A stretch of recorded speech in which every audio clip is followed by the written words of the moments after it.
upon a time, this pond used to be a secret. The secret got out, however, and because it has good access, it was pounded. I fish it rarely now, but I'm going to get out here for a couple hours and see what I find. It might be worthwhile to investigate later in the summer, but right now, I'm here and I'm going to hit it. So according to our weather guy, after a brisk day today, when I say brisk, we're talking about 70 and 20 mile an hour winds, 20 mile an hour gusts. As you can hear, I'm sure. But after today, it's going to go into a warming trend here in the Northeast, and we can expect temperatures in the high 80s or even 90 on Tuesday. So summer's here. But despite that, the state rule is that you will have your life vest on until May 15th. And I am, in fact, wearing my life vest. You'll notice the leaves are barely on the trees. Look at that gust. Oh, jeez. Oh, no. And I'm going up to the north end, or northwest end of the lake. And I'm going to bang around there, and I'm going to let the wind carry me on down back to the truck. What would Tom throw if Tom was here? And you know the answer. He'd throw the Rapala. That's why I'm throwing the Zara Spook, which is like a Rapala that you can twitch it, but at the same time, it can be moved a little quicker.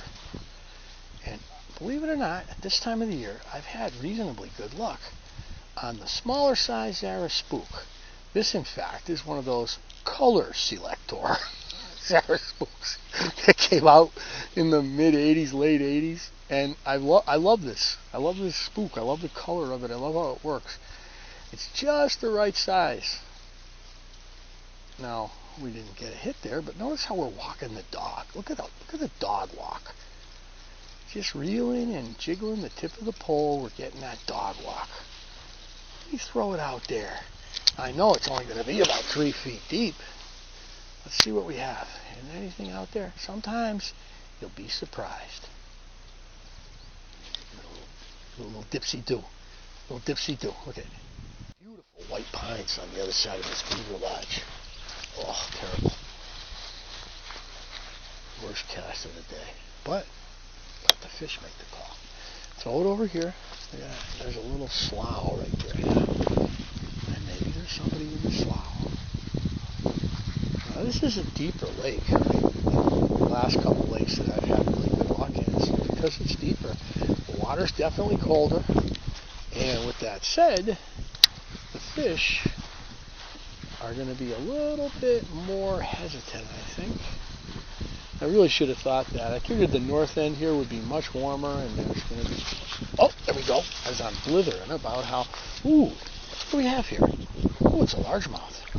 Oh, yes. Oh, yes. I'm dragging him. The wind has got me. I figured one of these guys would hit sooner or later. All right. Okay. All right, there we go. Oh, these are reasonable size. Fun size bass. And I just toss over here. Now usually there's more than one. So I wasn't going that fast either. I had slowed it down. And that might have been what I was doing. I was going a little quick, but I had to because I was in shallow water. So maybe the slower retrieve is what they're looking for. And it would make sense because, as I just said, it's colder water. Blueberries, a lot of blueberry bushes on the shore here, wild blueberries. They're not as big as your domesticated blueberries. A lot of you would think, oh, why would I even pick those? Well, if you've never picked wild blueberries, what's the matter with you? People go to Maine just to buy wild blueberries, and Massachusetts has got a lot of them up in the Berkshires and out near the Cape. So get out and try picking some wild blueberries. They're everywhere.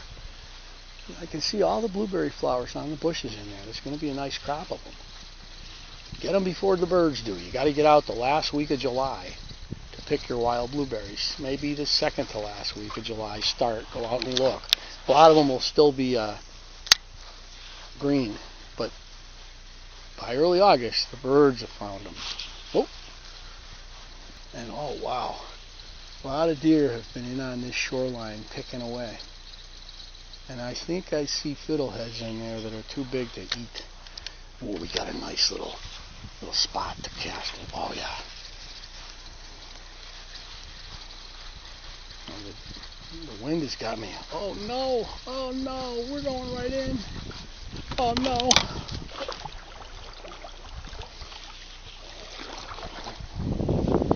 See, kayak is really not that hard to fish out of.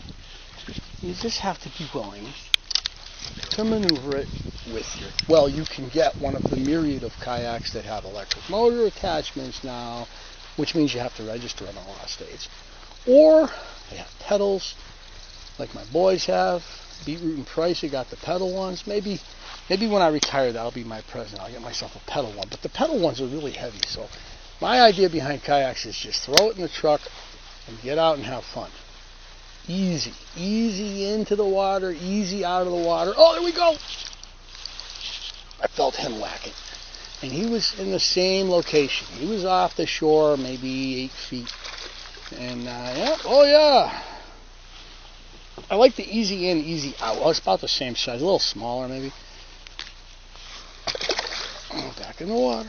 And I haven't been trout fishing much this spring because the rivers have been all over the place. Could have gone today. They were way up, though. I just don't feel like getting killed.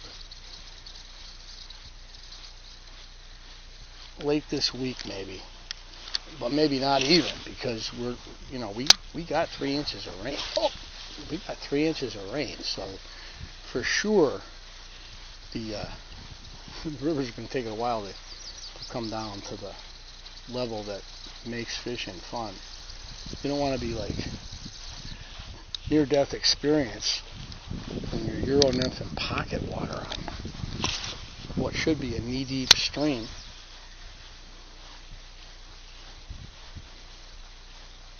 That's why you fish for a variety of different critters. I can fish for bass, knowing that the high water will push them back into the bushes as we're approaching the spawn. I don't even know how much I'm going to get out for trout in the next couple of weeks, because this is the time that you can really catch a lot of bass. There we go. What do we got here? That hit. He hit hard. That was a great hit. And he's going right down the shoreline. He hit hard. Oh, he's not a big fish, but he hit like a bat out of hell. He's a little guy, but he crushed it. That's what you like. Just somebody that knows what he wants. He wanted that.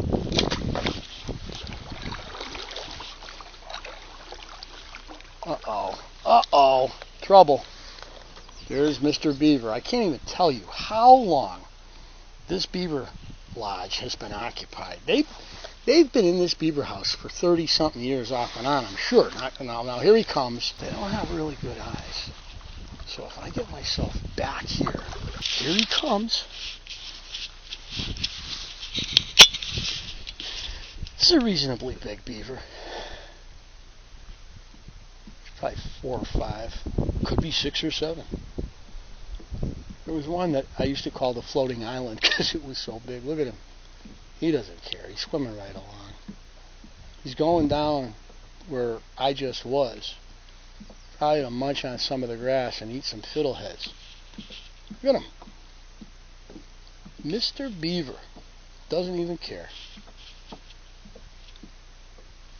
He's a decent-sized beaver. And he's got a great lake to have a lodge.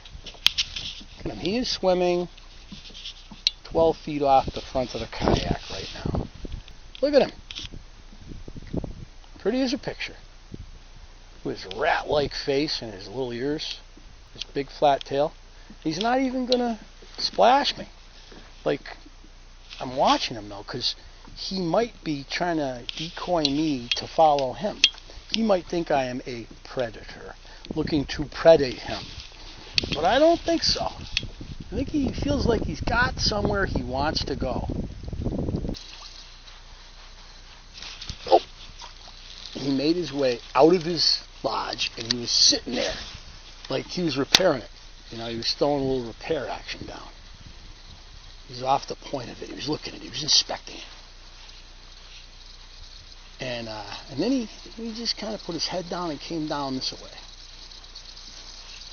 Well, that was a worthwhile moment, seeing the beaver do his thing. I've seen a lot of beaver, but that's one of the better films I got. Oh, there we go.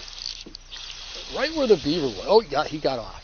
Involving biologists. I've caught a couple good fish here over the years. Now, if you had little kids and you just wanted to bring them somewhere so they could like throw out the bobbers, this is a great place to do it. Look at the meadow coming right down to the pond. There's a lot of shore fishing that you can do here, and if you had a pair of waders or hip boots, you could pretty much circumnavigate the entire pond. There we go, little guy out here. Gave it a bang where I figured there'd be somebody hanging. He would have been vulnerable to someone from shore.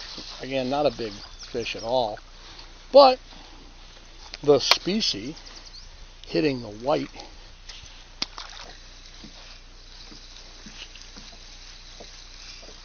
flood control. I think this is brought the depth finder out here one time.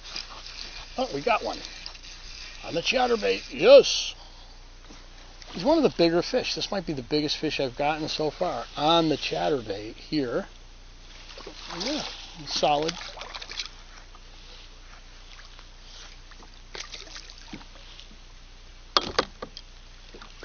The homemade chatterbait yielding a 1.5 pound, 2 pounder. Yes.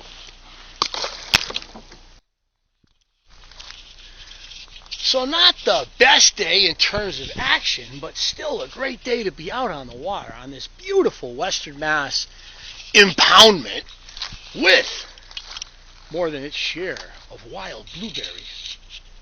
And we'll be heading back out again this week as it appears summer's coming. We got temperatures in the 90s expected for Tuesday, in the middle of May.